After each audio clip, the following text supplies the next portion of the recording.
Përshëndetje, faleminderit që pranove ftesën.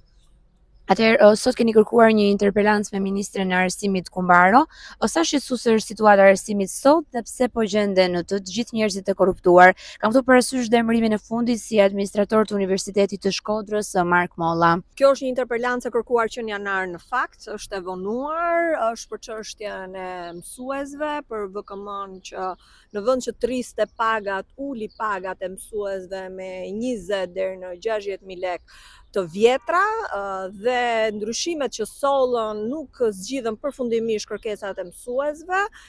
krijuan një diskriminim shtesë në karrierën e tyre brenda sistemit arsimor, por jo vetëm, në një vit e gjysmë ata janë paguar më pak se kolegët e tyre. Kam kërkuar që për një vit e gjysmë që mësuesit nuk janë paguar, pra nuk kanë marrë pagën e plot nga kjo qeveri, absolutisht të kenë mundësi për ta marrë këtë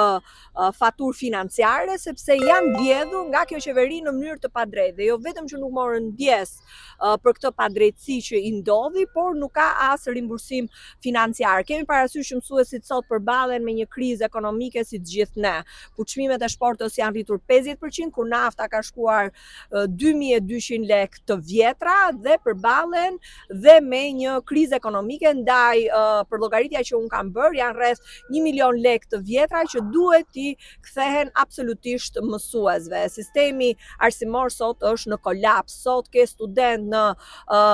degët e mësuesisë apo të matematikës apo të kimisë me gishtat e dorës. Pra në këtë krizë për mësuesi, për degën e mësuesisë, kjo qeveri jo vetëm që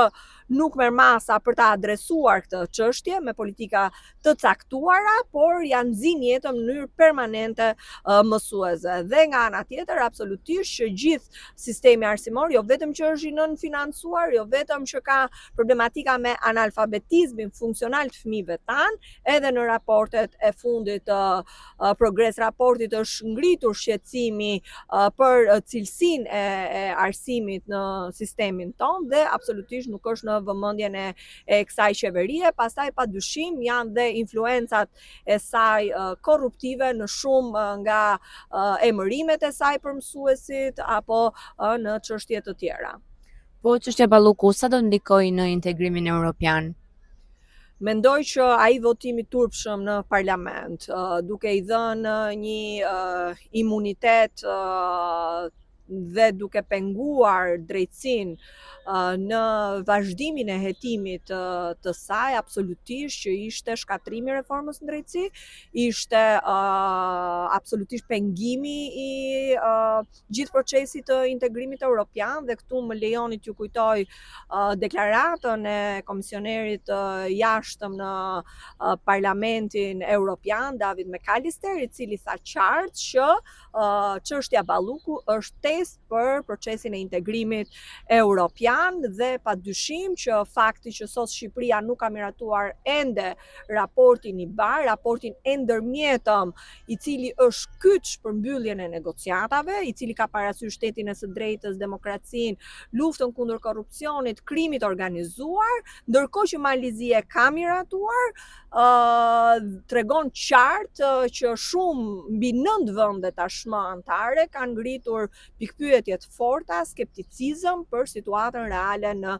vend, dhe absolutisht është kjo majorancë përgjegjëse për faktin që procesi i integrimit është bllokuar, është marrë peng dhe është në vend numëror. Po jo sjell vetëm një fakt. Në një vit e gjysmë, Malizi ka mbyllur 11 kapituj, pra për të njëjtin afat kohor si kundër Shqipëria hapi negociatat, ndërkohë Shqipëria nuk ka mbyllur asnjë kapitull. Dhe absolutisht jo vetëm çështja Balluku, po dhe projekt ligji që ka sjellë qeveria pikërisht për ndryshimet në kodin e procedurës penale, për t'i dhënë imunitet qeverisë dhe kryeministrit nga ndjekja penale, janë absolutisht një goditje tjetër e procesit të integrimit evropian. Pasi procesi i integrimit evropian nuk është thjesht miratimi i disa ligjeve apo i disa reformave. Integrimi evropian mbi të gjitha është zbatimi këtyre reformave dhe se si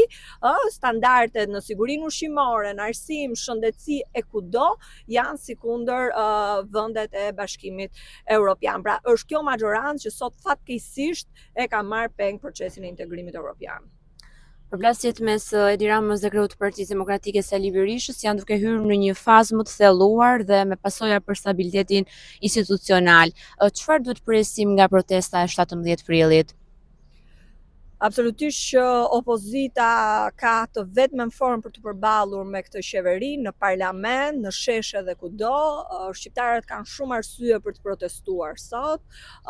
Kanë arsye sepse janë rritur çmimet e shportës, sot do të matja është 5.000 lekë të vjetra, ashtu është dhe speci dhe shumë produkte tjera, mielli, vaj, orizi dhe gjithçka tjetër. Kemi naftën shumë të shtrenjtë, është më e shtrenjta në rajon sepse 60% e çmimit të naftës janë taksa. Ndaj Partia e Lirisë ka propozuar pezullimin qoftë të taksës së qarkullimit, qoftë të taksës së karbonit, si masa që mund ndikojnë drejt për drejt në uljen e çmimit naftës dhe gjithë zinxhirit efektit që jep ai në ekonomi. Dhe nga ana tjetër kjo qeveri me bordin e vjedhjes absolutisht jo vetëm që nuk ul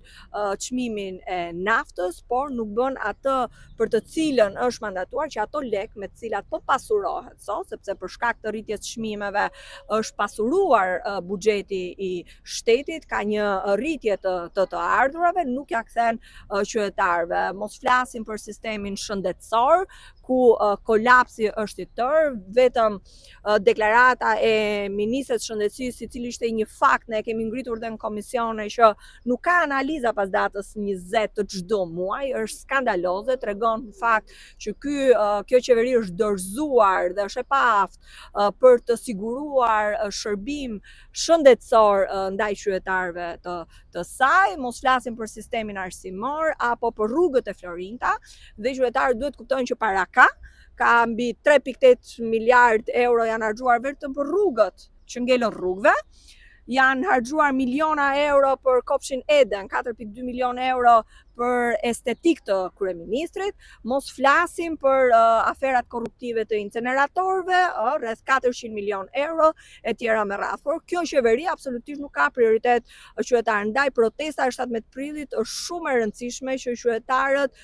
t'japin një mesazh qartë që këtu është sovrani që vendos dhe jo një qeveri që ka humbur legitimitetin dhe moralin për drejtuar këtë vend. Si po i ndjek zoti Meta këto zhvillime dhe çfarë do të kishte bërë ndryshe nga lati i zoti Berisha në këto kushte? Zoti Meta absolutisht është në krye të detyrës, duke drejtuar Partinë e Lirisë, është ai i cili edhe pse në kushtet izolimit ekstrem, në mënyrë të padrejtë, gjithë pyetja që ndodh sot është pse mbahet i izoluar ende ish kryeministri, ish presidenti Meta kur ka mbaruar procesi i hetimit, nga ana tjetër ka kaluar në proces gjykimi dhe mbahet në izolim absolutisht me një urdhër politik të kryeministrit Edi Rama. Ju e pa dhe vendimin e djeshëm të gjykatës kushtetuese, i cili ishte absolutisht absurd, ku tashmë opinioni publik apo perceptimi publik është dhe prevalon ndaj fakteve dhe provave. Një gjykatë kushtetuese që nuk shprehet për arrestimin bandites, aty rrëmbim kriminal ndaj presidentit të Partisë Lirisë, tregon fare qartë që është një trup gjykuese që nuk është aty për të mbrojtur të drejtat e njeriut, kushtetutshmërinë, kushtetutën, shtetin ligjor, por absolutisht interesat e tyre personale. Në fakt, shteti së drejtës ka rënë, jemi të gjithë koshient për këtë gjë, por zoti Meta absolutisht nuk është se kishte një surprizë nga këto vendime, padyshim që ne do të vazhdojmë betejën tonë në gjykatën e Strasburgut dhe e vërteta do të triumfojë. Absolutisht që një nga arsyet pse zoti Meta mbahet i izoluar është pikërisht denoncimet e tij, mbrojtja e interesit publik, dhe absolutisht kjo është arsye pse ai u izolua para zgjedhjeve të përgjithshme, pikërisht për t'i dhënë një mandat të 4 kryeministrit. Por absolutisht që gjithë këshillat që ai jep dhe direktivat që ai jep është për të vazhduar këtë betejë e cila absolutisht ne jemi në anën e drejtë të historisë në mbrojtje të interesit publik. Rama ka ftuar çdo kënd që përjashtohet nga partia dhe nuk e ndjen më veten pjesë të opozitës, që t'i bashkohet. Edhe zërat në përshqarqet politike flasin që ai premton pozicione të mira për ata që tradhtojnë në partitë e tyre. A mendoni se do të ketë rrjedhje nga partia juaj dhe si ju duket në vetvete kjo ftesë që bën Rama? Zoti Rama është në një siklet shumë të madh dhe kuptojmë të gjithë. Tashmë, nëse deri dje ishte flamurtari i reformës në drejtësi, shpëtimtari i reformës në drejtësi, pasaporta europiane që i ofronte shqiptarëve, në vetëm 6 muaj është rënuar komplet kjo propagandë. Tashmë shqiptarët tuaj e kanë shumë të qartë që fasada e reformës në drejtësi ka rënë me votimin në parlament të zonjës Balluku për imunitetin ndaj saj dhe absolutisht pasaporta europiane e cila ishte një kartë në zgjedhje u tregua qartë që tashmë ka ndryshuar dhe narrativa e kryeministrit, pra nëse deri dje kishim që brenda 2027-s ne do të mbyllim kapitujt, tashmë thuhet që është brenda mandatit apo thuhet që nuk është në dorën tonë, por është në dorën e vendeve antare. Dhe padyshim që mekanizma të tillë të shitblerjes së qenies edhe të njerëzve është pjesë e politikës së tij. Çështja është që opozita është edhe ajo çfarë ti beson, është çështje karakteri, nuk është e thjeshtë në këto situata, por absolutisht që ato sheshe që mbushan edhe shumë qytetarë që e ndjejnë në lëkurë keqeverisjen, korrupsionin, emigracionin, vetëm nga raporti i fundit i Eurostat tregonte mjaft qartë që vetëm në 2024 mbi 45.000 shqiptar kanë marrë shtetësinë e Bashkimit Evropian. Pra praktikisht 130 njerëz largohen nga Shqipëria çdo ditë dhe absolutisht që pakënaqësia dhe qytetarët shqiptar janë të ndërgjegjësuar për faktin që ky kryeminist duhet largohet, që po pengon procesin e integrimit evropian dhe që ky korrupsion nuk është perceptim siç thot kryeministri, por janë fakte dhe prova dhe ai nuk mund të shmanget më, sepse nuk mundet që dosja e Akshit të shmanget më, sepse është organizatë kriminale tashmë kjo qeveri e akuzuar nga institucionet e drejtësisë, apo tuneli Llogaras, apo gjithë aferat ku padyshim nuk ka çështje Balluku apo çështjet ministrave të tjerë, por ka vetëm çështjet e Edi Ramës, sepse ai është urdhëruesi i gjithë këtyre aferave korruptive. Ndaj absolutisht që qytetarët shqiptar do duhet vazhdojmë këtë betejë deri në fitore dhe jam e bindur që Shqipëria një orë më parë do duhet të çojë përpara drejtësisë kudo që ka abuzuar me fondet publike, por mbi gjitha në këtë moment shumë deciziv që është Shqipëria në procesin e integrimit evropian. Ajo që i frikson shqiptarët këto kohë është fakti që opozita duket se i nënshtrohet her pas here tryezave të reformave të mazhorancës. Do të keni ju rol në reformën zgjedhore territoriale dhe kushtetuese apo do ta ushtroni ndikimin përmes Partisë Demokratike? Ne jemi antar të 2 komisioneve, qoftë Komisionit për Reformën Zgjedhore, qoftë Komisionit për Reformën Territoriale. Absolutisht që gjithë qasja jonë është për të shfrytzuar çdo hapësirë parlamentare dhe për të çuar përpara reforma të rëndësishme, por kjo do dojë një gjithë përfshirje jo thjesht me aktorët politik, por edhe me qytetarët, edhe me grupet e interesit, sepse së pari ajo reformë territoriale që u bë vite më parë duhet pranuar që ka dështuar, ka larguar shërbimet ndaj qytetarëve, ka larguar çdo lloj sensi të mirëqenies së qytetarëve, ndaj do duhet ketë reflektimet e duhura, nuk mund bëhet nga brenda ditës apo në një afat të shkurtër kohor, do duhet marrë kohën për të maturuar dhe për të ardhur me një propozim konkret. Absolutisht ne jemi në diskutime me Partinë Demokratike për dalë me propozime konkrete si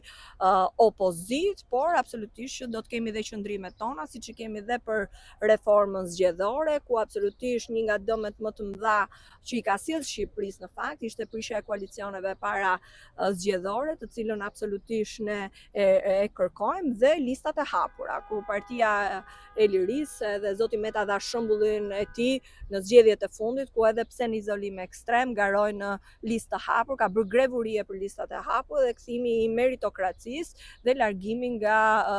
vendimarrja e kryetarëve për deputet, në mënyrë që qytetarët kenë mundësi të votojnë të zgjedhurin e tyre.